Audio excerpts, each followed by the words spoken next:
बात है कि हस्ती मिटती नहीं हमारी, सदियों रहा है दुश्मन दौरे जहां हमारा।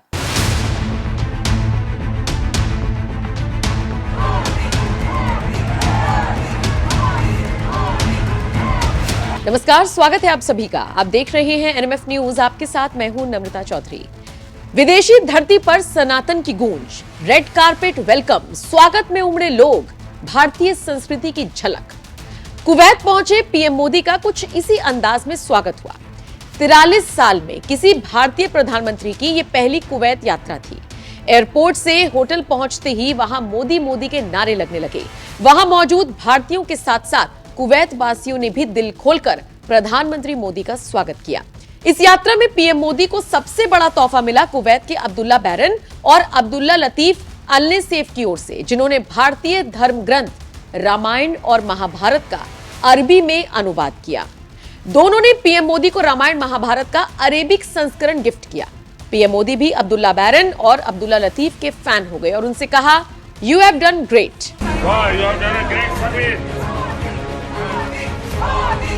अब्दुल्ला बैरन ने रामायण को अरबी में लिखा है और अब्दुल्ला लतीफ अल नसेफ ने छापा है।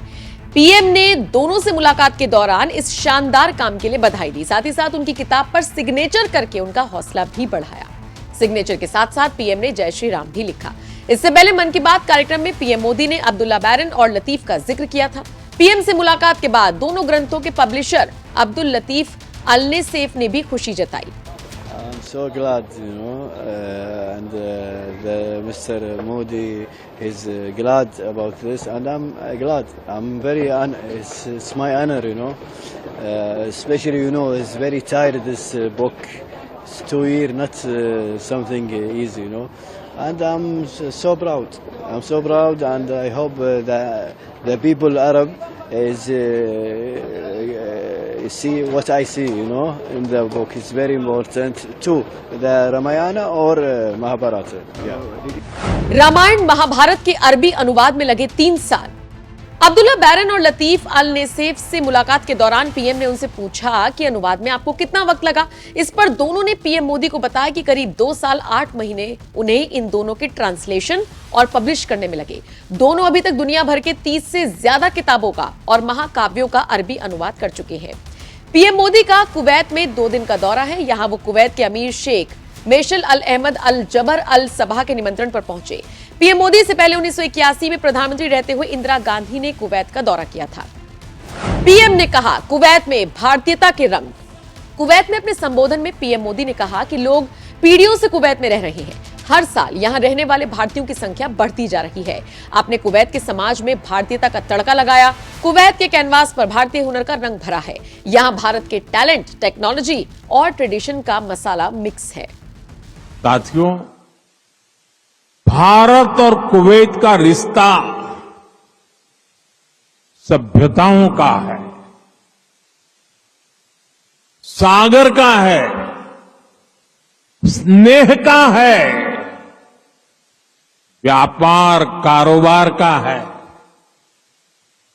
भारत और कुवैत अरब सागर के 2 किनारों पर बसे हैं। हमें सिर्फ डिप्लोमेसी ने ही नहीं, बल्कि दिलों ने आपस में जोड़ा है। भारतीय संस्कृति का रंग कुवैत पर इस तरह चढ़ा कि वहां सारे जहां से अच्छा हिंदुस्तान गूंजा। कुवैत के सिंगर मुबारक अल राशिद ने पीएम के स्वागत में हिंदुस्तानी सरगम छेड़ी। सारे जहां से अच्छा हिंदुस्तान हमारा, हम बुलबुले हैं इसकी, ये गुलसिता हमारा हमारा, सारे जहां से अच्छा। प्रयागराज में 13 जनवरी से होने वाले भव्य महाकुंभ के लिए पीएम ने कुवैत में लोगों को न्योता भी दिया, जिसमें उन्होंने कहा कि नए साल का पहला महीना इस बार राष्ट्रीय उत्सवों का महीना है। दुनिया भर के लोग भारत में आकर इसमें शामिल हो। बहरहाल भारतीय संस्कृति, सभ्यता और विशालता के लिए एक ही शब्द कहा गया है, वसुदैव कुटुंबकम, जिसकी भावना कुवैत में भी दिखी। बहरहाल आपको कैसी लगी हमारी ये रिपोर्ट, हमें कमेंट कर जरूर बताएं।